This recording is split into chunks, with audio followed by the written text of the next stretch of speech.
Welcome to In the Mix, a DJ series. I'm your host, DJ RunDat.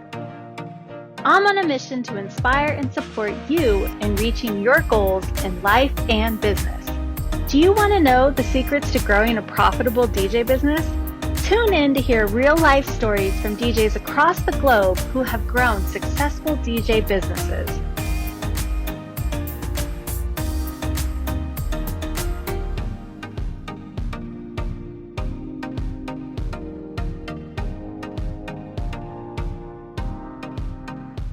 Hi, welcome to In the Mix, a DJ series. I'm your host, DJ RunDat. Today I have an extremely special guest. Mitch Taylor.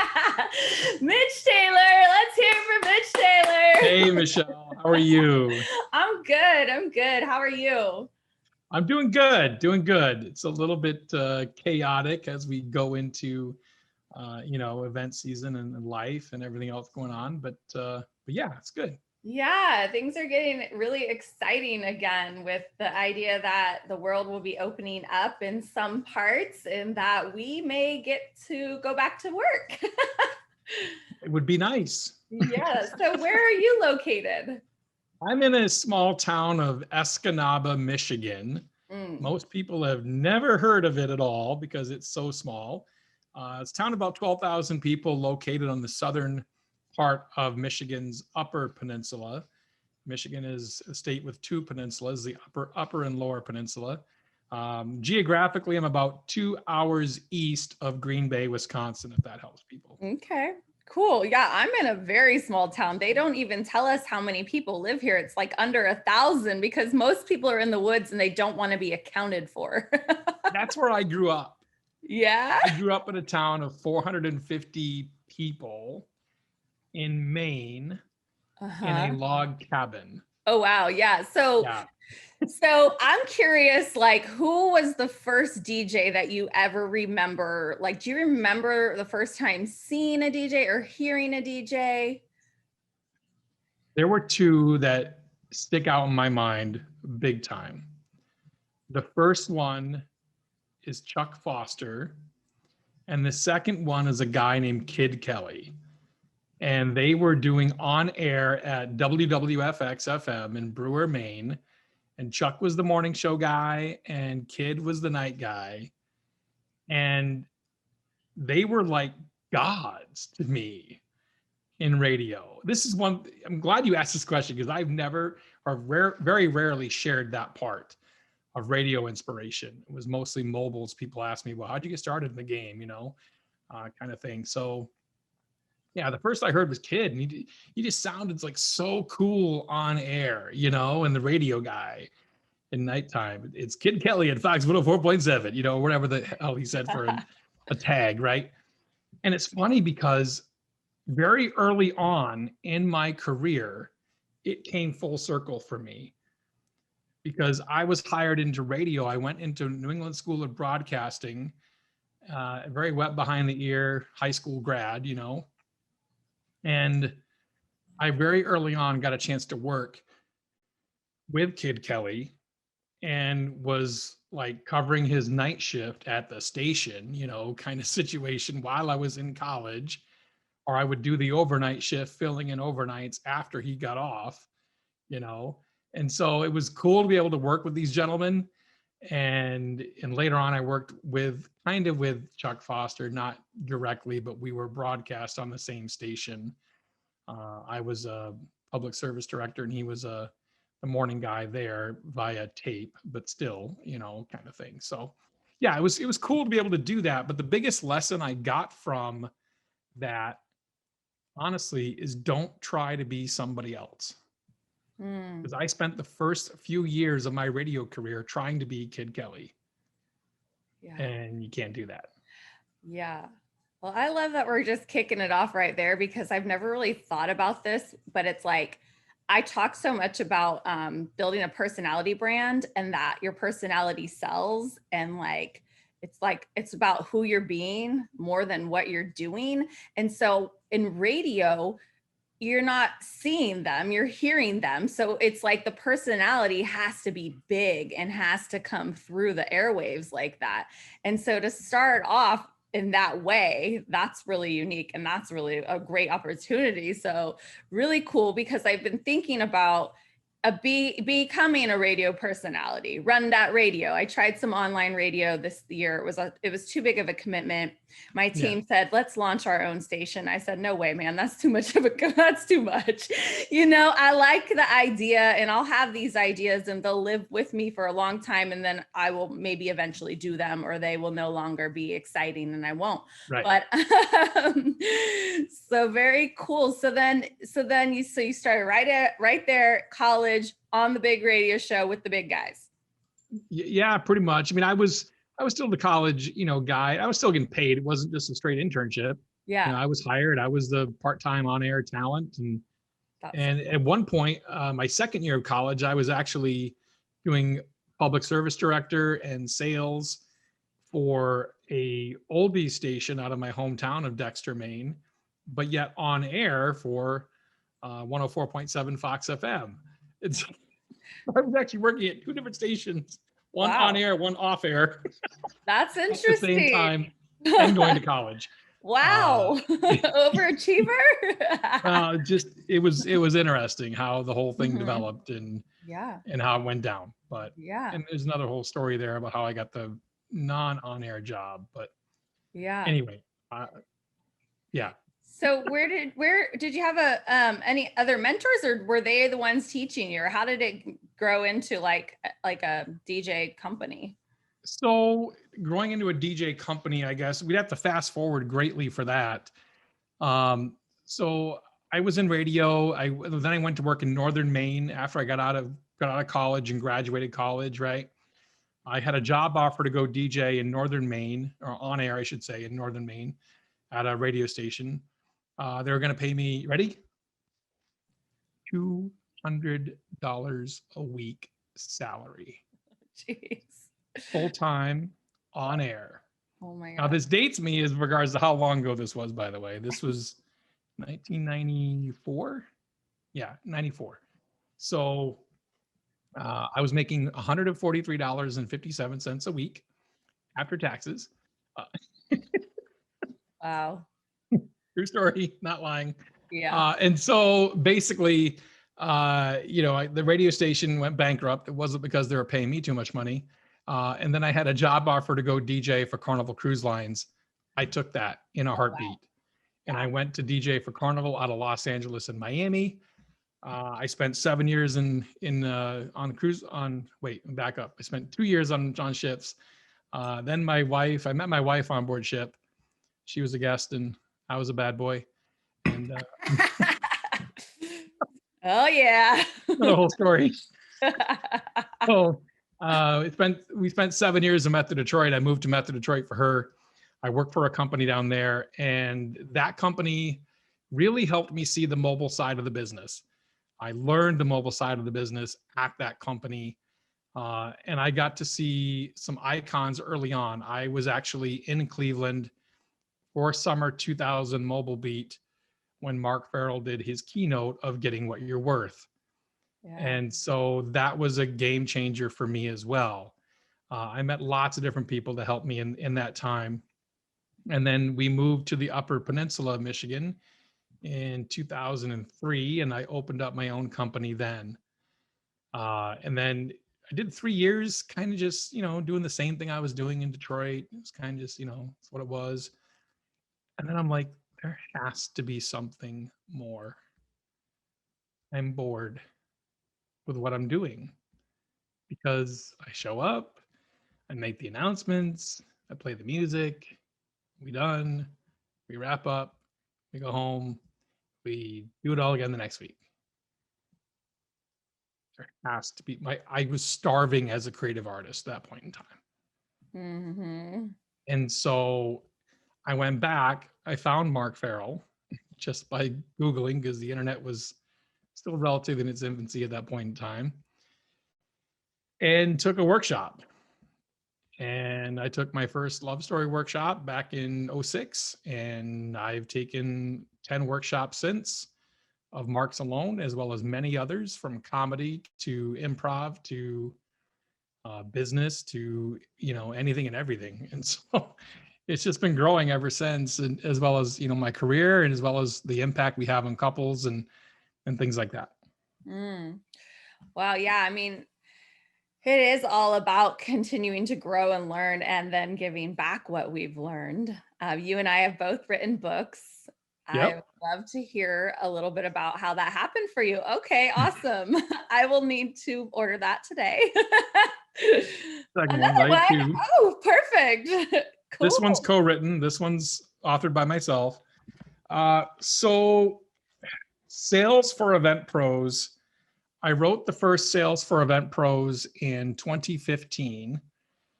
And another big mentor of mine early on, but when I was doing part-time DJ work and I was also working at a dealership, I read a ton of Jeffrey Gitomer. That's who I read. Jeffrey Gitomer, if you don't know, is the author of America's best-selling sales book of all time, The Little Red Book of Selling. And so I I loved his style. He's a no holds barred, pull no punches kind of style, kind of, I wouldn't say in your face, but just this is all like I see it kind of thing.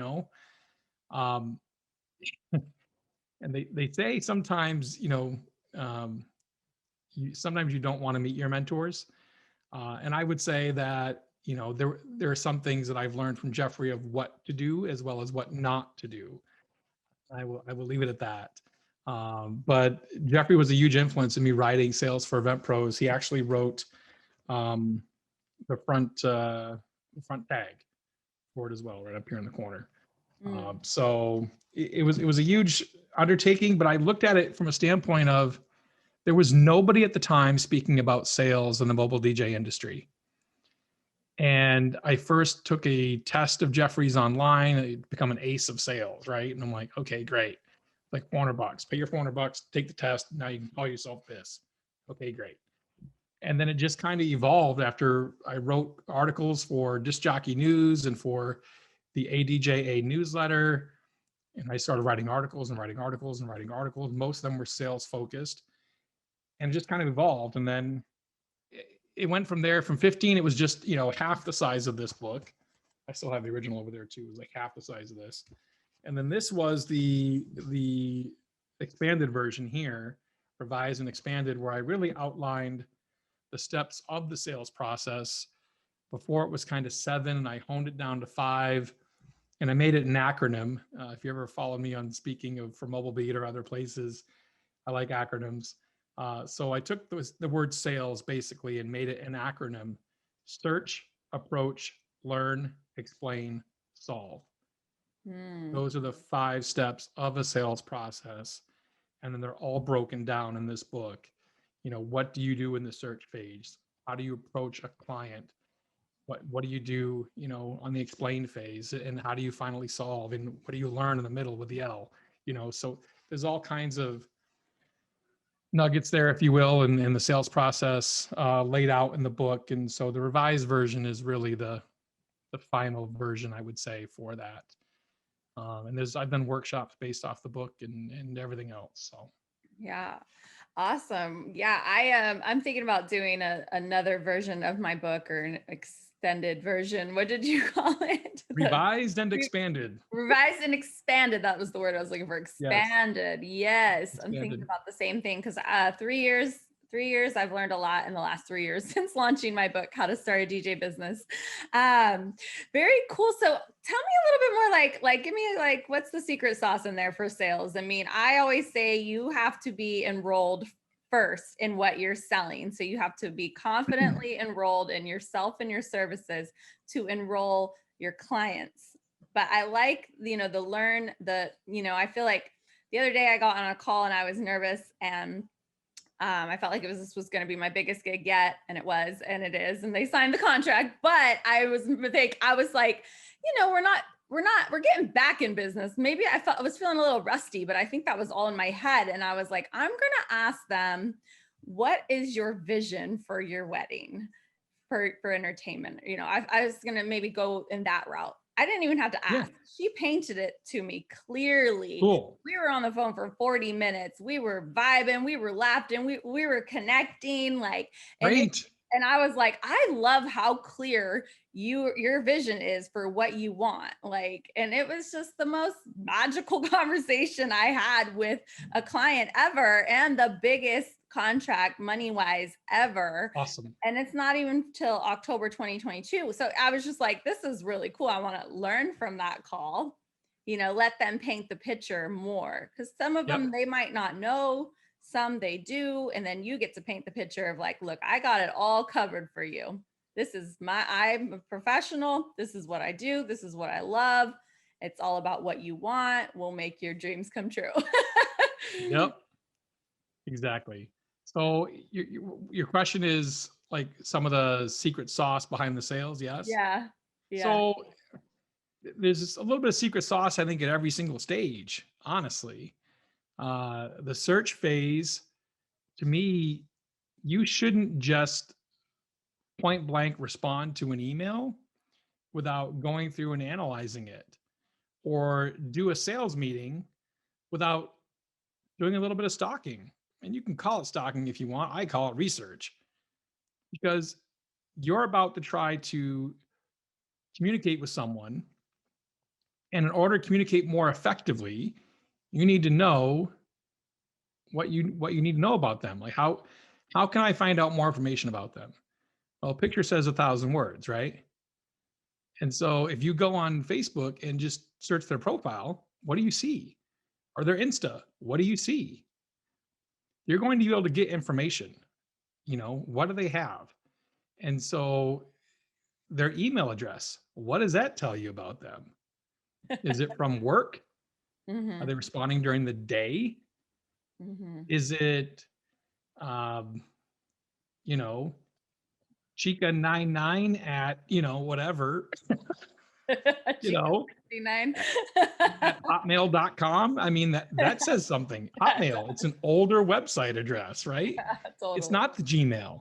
So Mhm. that's either a one she's used forever and it's legit, or she may be of an older demographic.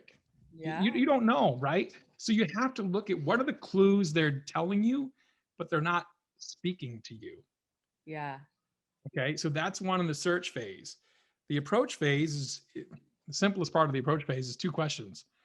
What do you know about us as a company? And how did you hear about us? I mean, those are always the first two questions you ask. How did you hear about us? And you may say, well, Mitch, I already got that in my form they filled out online. Great. Ask again. Well, they already still said it. Okay, ask again. Here's why. You're going to find a different answer Mm. by asking again sometimes. You're going to find out the hairdresser referred you, and now it's not just the knot. You may get a different answer. So, therefore, if you don't ask, you're not going to get that information. So, by Yeah. asking the second time, that helps. Learn, shut up. Oh, good Ask a one. question and shut up. Let them talk. Yeah. You know, explain is simply, and there's it's way deeper than what I'm giving you. I'm just scratching the surface here. Explain is how you present services and how you lay out like your process of what you do for a client, and how you go about creating a day, or how you go about guaranteeing them a successful event. If you do guarantee them a successful event, if we're talking about the DJ space, or the outcome they want, if it's a different kind of client, whatever the case is. Um, so it's your how you go through that process. And then finally solve is just, is this a match? You know, will this work? Yeah. I tell my clients all the time, our normal terms are this, but it's way more important to me. This is the right fit. And if it's a right fit, let's figure it out. Like other payment plans, like whatever. Like I get that life happens and you're trying to buy a house and you got a kid on the way and you got, Yeah. whatever. Like if it's a right client, if it's a right fit, find a way to make it work as far as I'm concerned. Hmm. So that's a little bit of, sauce behind each one of the 5 steps, I guess, a little bit for you. Oh, I love it. I love it. I resonate with a lot of that because I just had a couple really exciting sales calls recently, and I've learned to ask these questions, and I'm always learning. And so one of the first steps I like to do is send them a survey that gets some of the basic questions. I've learned to ask if they had a budget in mind. I've learned to ask, where did you hear from me? And so that does give a lot of information too, because this last call, she's like, well, my mom found you and she loved your reviews. And she called me 2 times and said, you got to call her. So that was exciting. I'm like, I can't wait to meet your mom. Who's your Right? mom? Exactly. Thank her.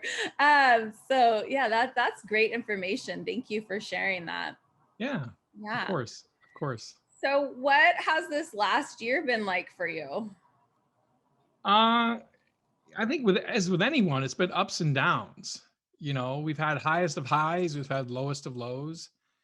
You know, the beginning part of 2020, end of 19, we had our best year in business yet. You know, we gave out great bonuses to our team as well as gifts. You know, first part of 2020, we rocked several events. We are like good full schedule, like on pace to shatter 2019. We're like, man, this is gonna be awesome.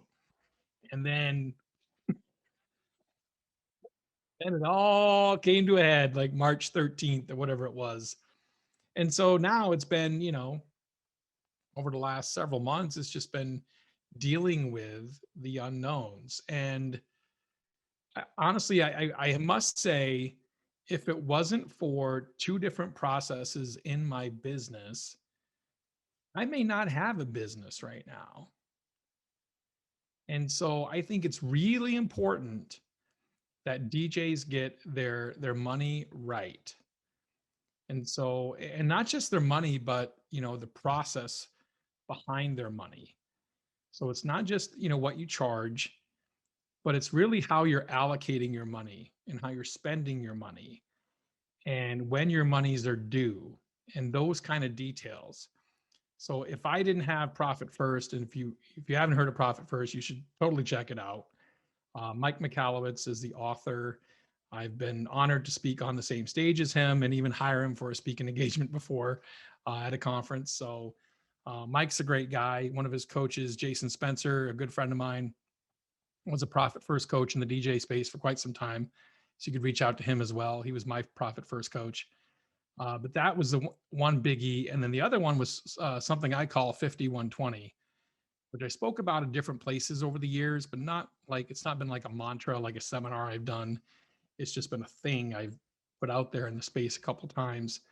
And that basically means, you know, 5120 is 50% down to lock in your date, right? Your event, and then balance due 120 days prior. And everyone's like, what? You're getting all the money up front? And I'm like, well, here's the rationale behind that, especially for single ops, by the way, and even smaller multis.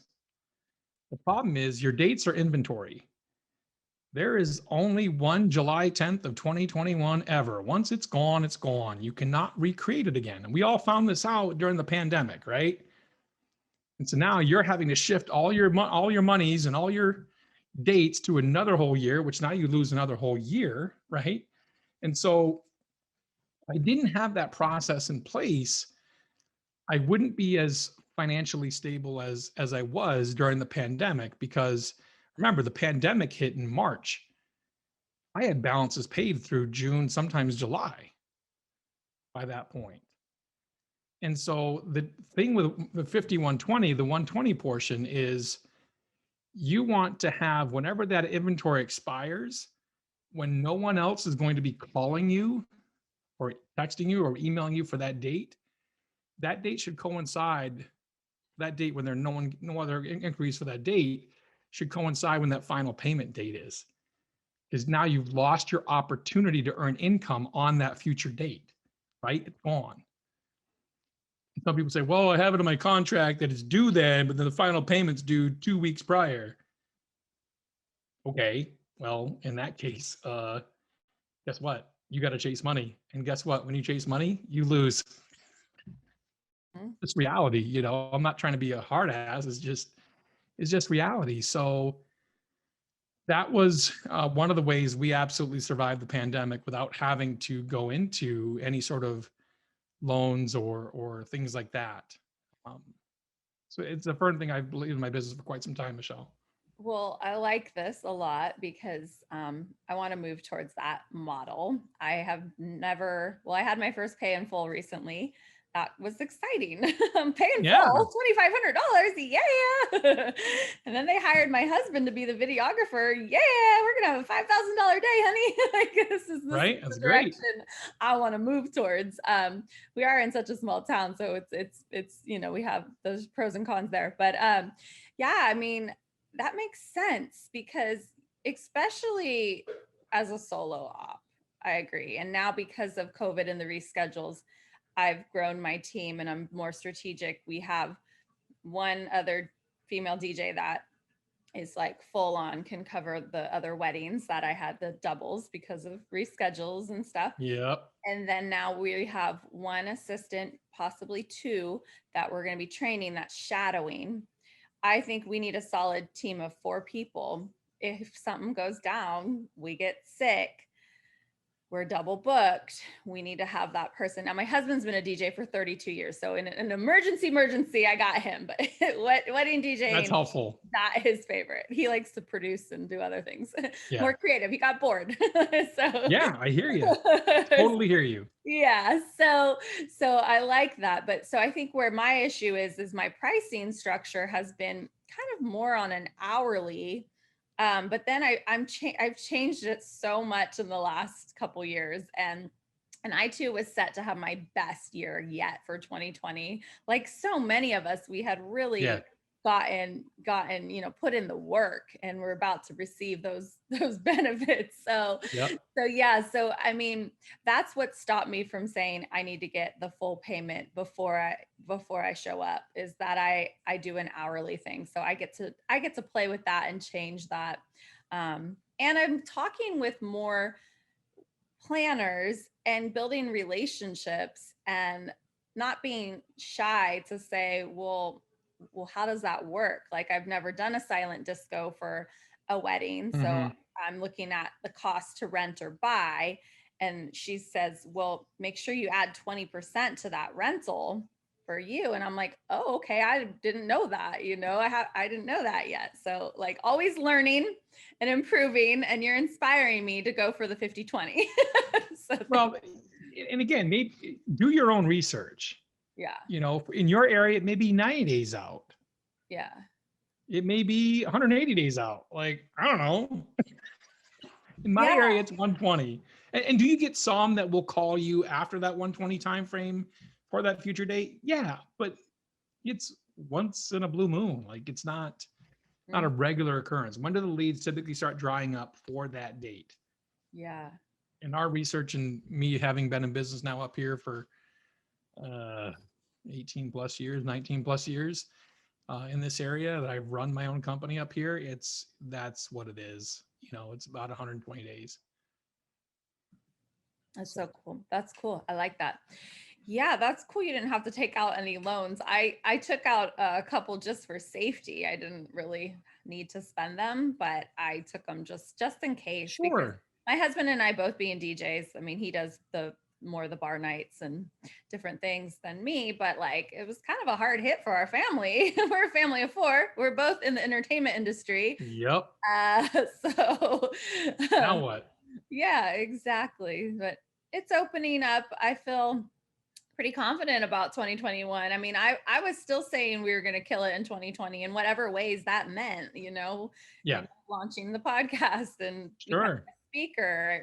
I think you and I, were we both a part of the Disc Jockey News TV one also? Probably. Yeah. Probably. That sounds right. Were you by a lake or something? Yes. I think we I both share our love for being by water. Lake Michigan is literally like right there. Yeah, yeah. I could throw a baseball if I had no walls here. I could throw a baseball and hit it. That's awesome.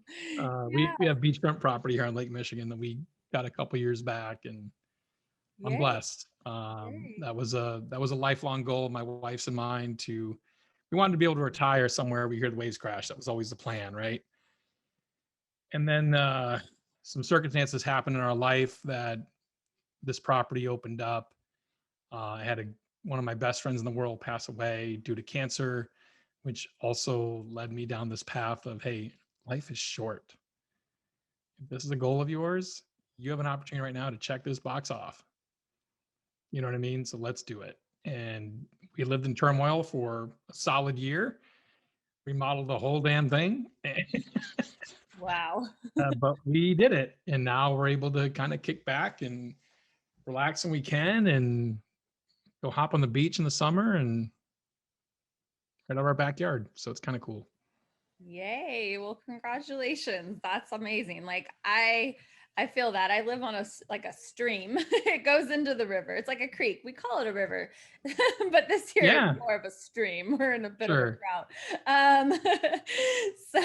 There is something magical about being by water, and I absolutely love DJing where I could see the ocean. And like I think the last two weddings I booked were on the Mendocino coast, and so that's just exciting to me. Like I Cool. truly believe like the more you are clear on what you want and you visualize it and you meditate on it and you write it out and you speak it and even share with your people, then it's going to happen eventually. Yes, absolutely. Absolutely.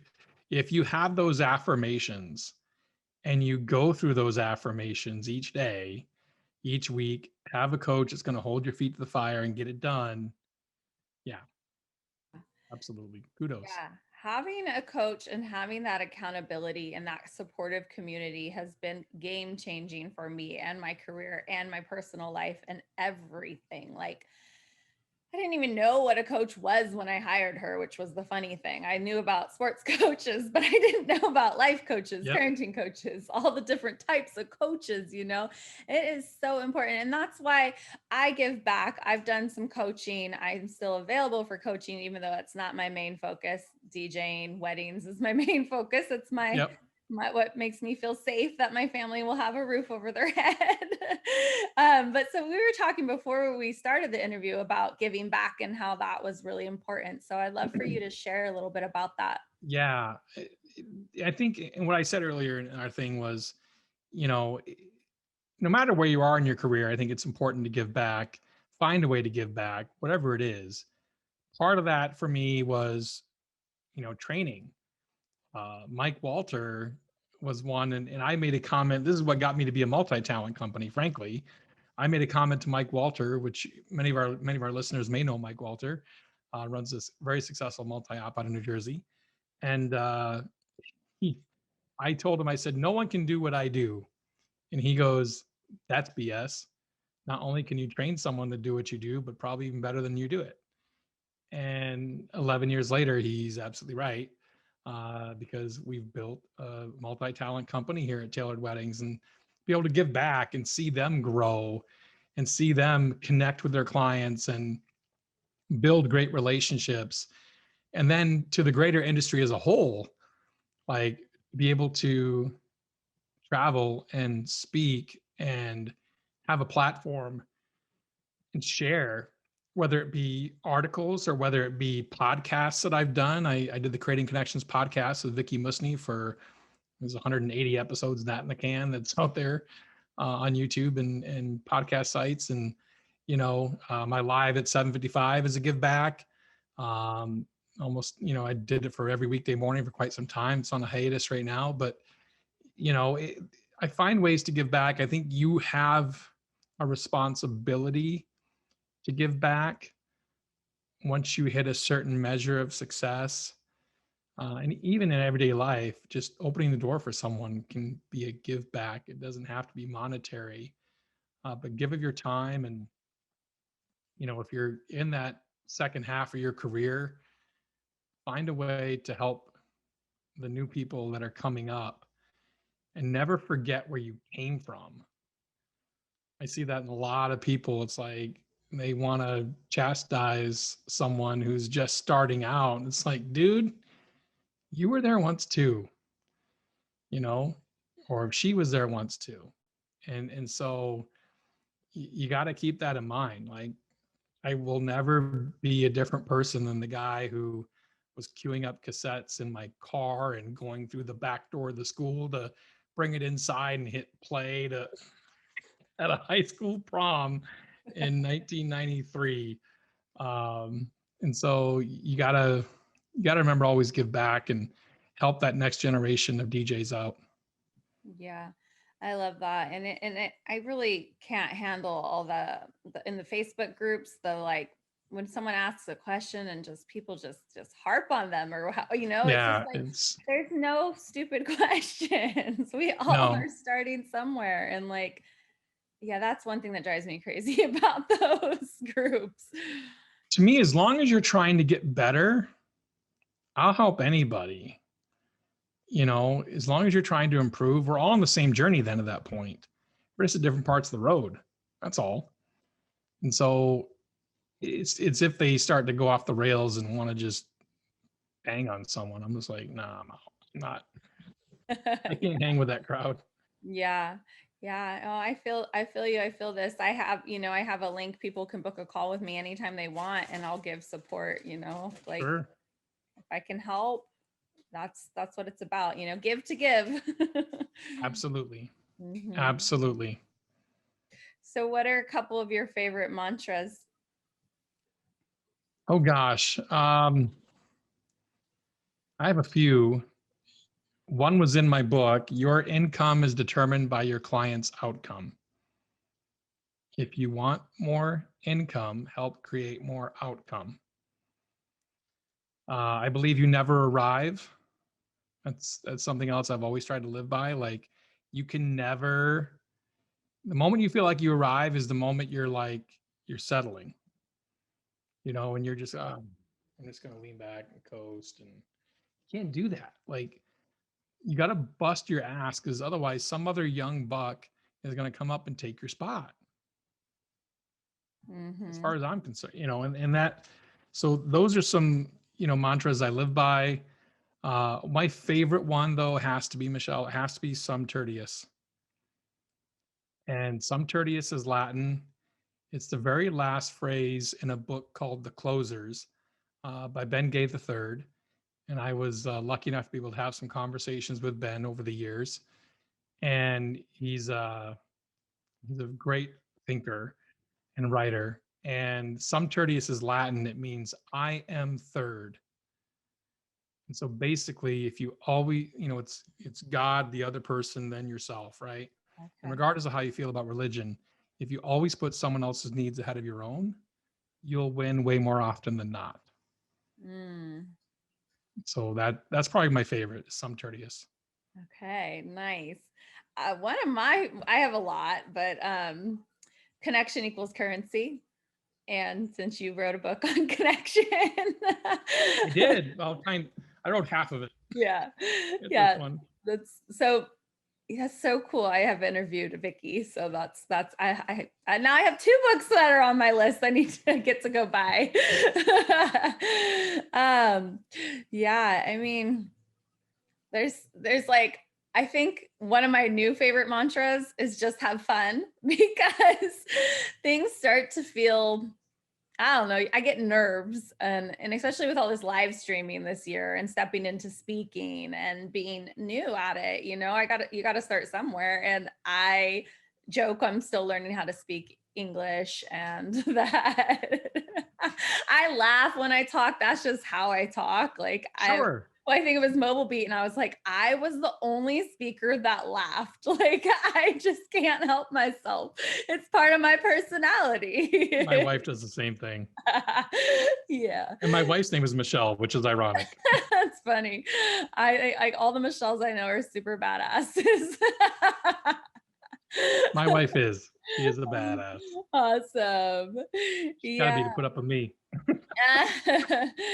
It might not be easiest to be a partner of a DJ. They're always out on the weekends. Do you have to do you get to like set aside some specific times, like pencil yourself off like every now and then during busy times so you can be with the fam?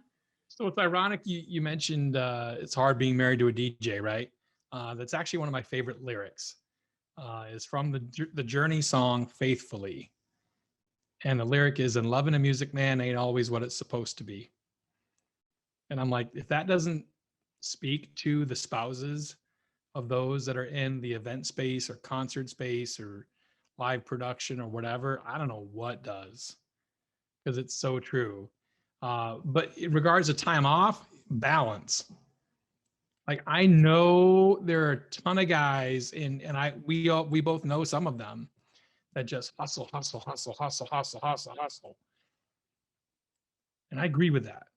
And I was that guy for quite some time.